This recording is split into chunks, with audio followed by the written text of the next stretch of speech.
आज हम ampere law को डिस्कस कर रहे हैं। एम्पेयर लॉ का किरदार ऐसा है जैसे इलेक्ट्रोस्टैटिक्स में गॉस लॉ का है। एम्पेयर लॉ में हम मैग्नेटिक फील्ड की मैग्नीट्यूड मालूम करते हैं। स्टार्ट में जैसे कि सबसे पहले हम स्टेटमेंट लिखेंगे और फिर इसकी एक्सप्लेनेशन लिखेंगे, लेकिन इसका किरदार ऐसा ही है जैसे गॉस लॉ का है। स्टेटमेंट ये है कि the sum of dot products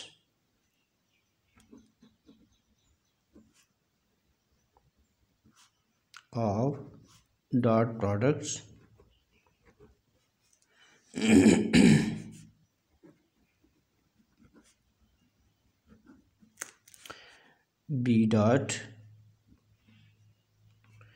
delta L, दोनों चूंकि वेक्टर क्वांटिटीज हैं, for a close path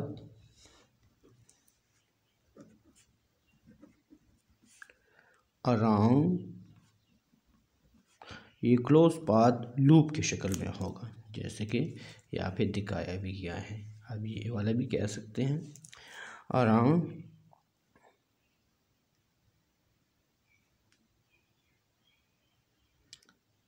a current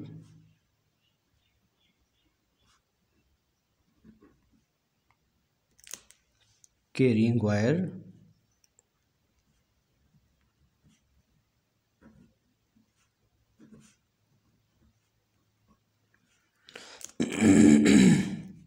is equal to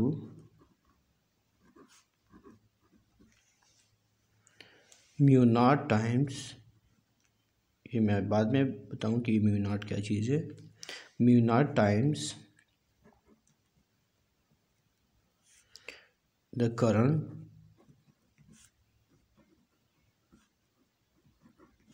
enclosed. ये स्टेटमेंट है जो कि जब हम एंड पर पहुंच जाएंगे मैथमेटिकल फॉर्म को, तो वहाँ से पता चलेगा इसका मतलब क्या था।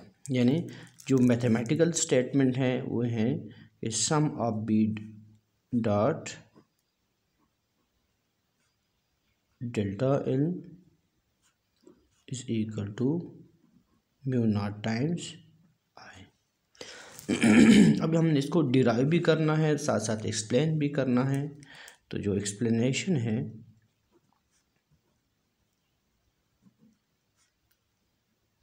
वो हमने क्या करना है कि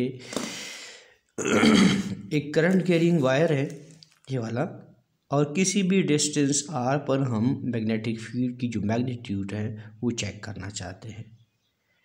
तो एम्पेयर लॉ के मुताबिक यहाँ जो मैग्नेटिक फील्ड है at distance R from a current carrying wire, ये डिपेंड कर रहा है इस डिस्टेंस पर और करंट पे डिपेंड कर रहा है। डिस्टेंस यानी रेडियस ऑफ सर्कल अगर ज़्यादा हो तो यहाँ बी की वैल्यू कम होगी, और अगर रेडियस की वैल्यू कम हो यानी close to the current carrying wire, तो यहाँ बी की वैल्यू ज़्यादा होगी। इसी तरह अगर आप यहाँ करंट्स को इंक्रीज करते हैं, नंबर ऑफ करंट्स को बढ़ा रहे एक वायर के निस्बत ज़्यादा वायर्स रखते हैं, तो यहाँ बी की वैल्यू ऐसे ही बढ़ेगी। इसी तरह जो बी का जो डायरेक्शन है वो भी करंट की डायरेक्शन पे डिपेंड है। अगर करंट का डायरेक्शन आप रिवर्स कर लें तो बी का डायरेक्शन भी रिवर्स, जैसे कि इस वक्त ये करंट अप डायरेक्शन में है तो जो मैग्नेटिक फील्ड है वो एंटी क्लॉकवाइज में है, यानी मैग्नेटिक फील्ड की डायरेक्शन ये है according to right hand rule.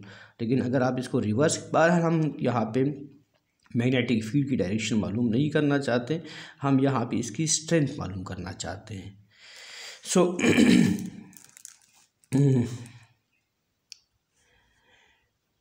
ये नियम यहाँ पे मालूम करना चाहते हैं कि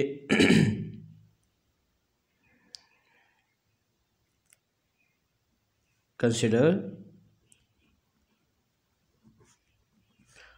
अ current carrying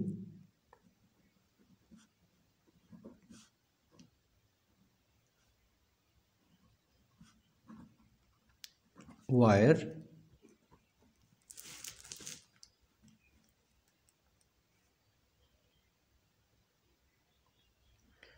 where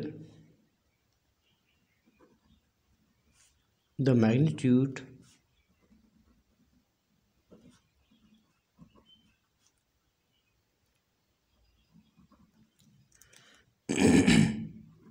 of magnetic field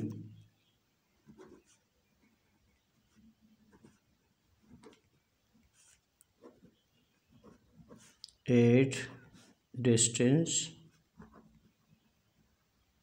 r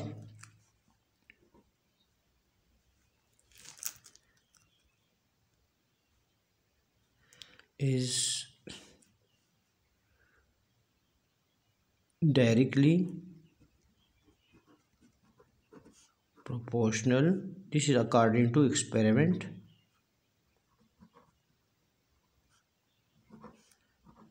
to current I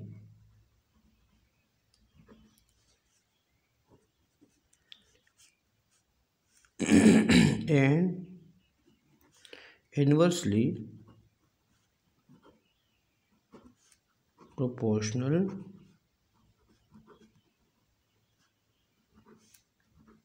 to distance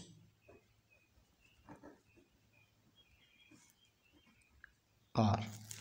यानी ये आपका क्या होगा, जो B है this is directly proportional to I and inverse proportional to R।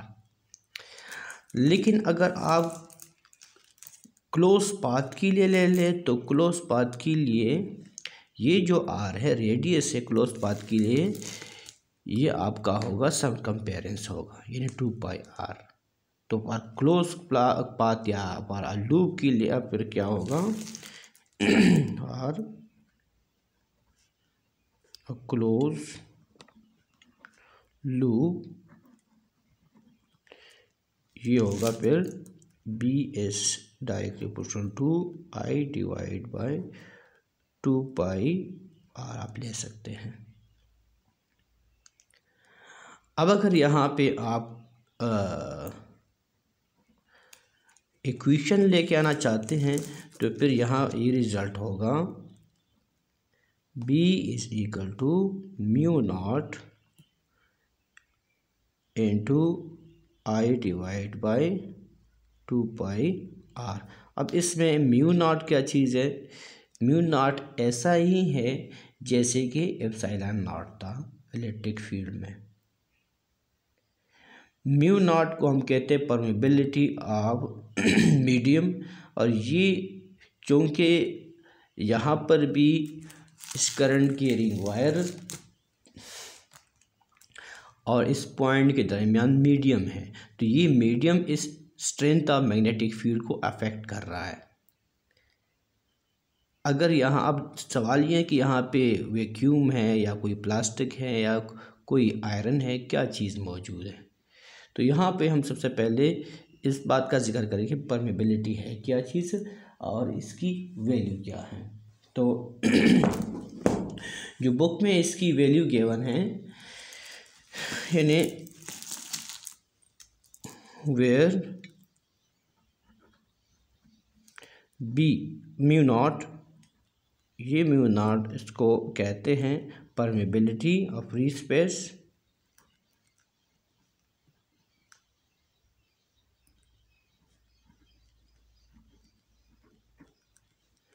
Permeability of free space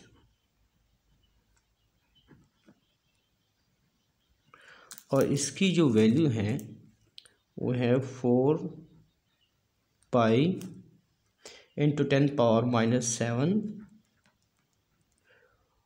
weber unit है पर एम्पेयर पर मीटर। ये तो इस प्रोपोर्शनलिटी कांस्टेंट की वैल्यू है। अब अगर आप जो ये वाला इक्वेशन है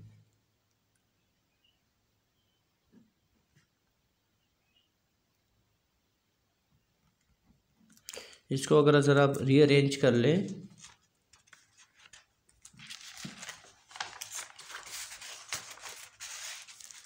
तो आप लिख सकते हैं,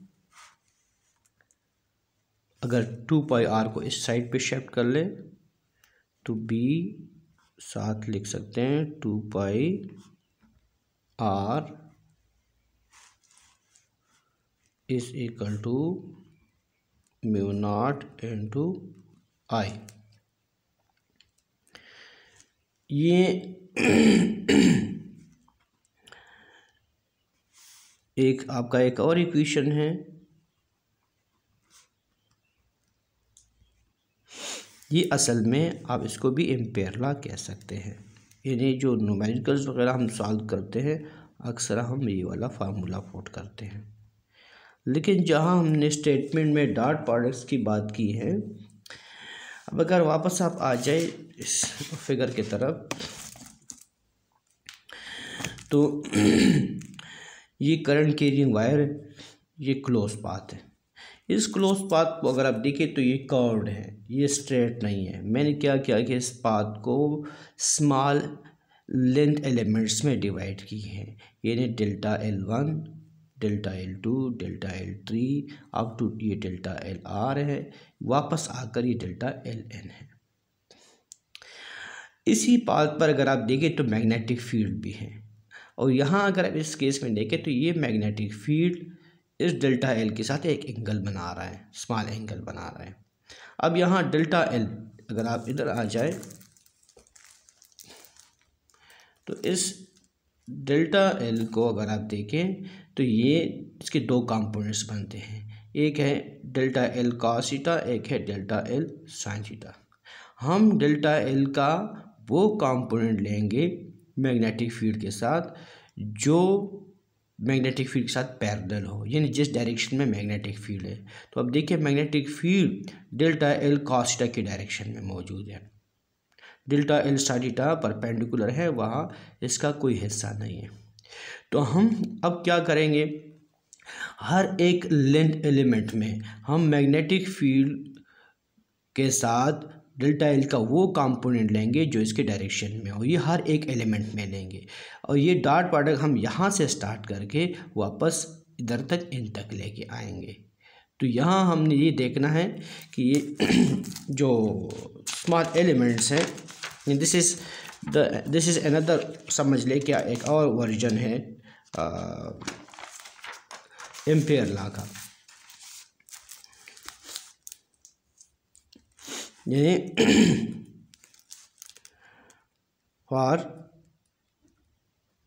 a small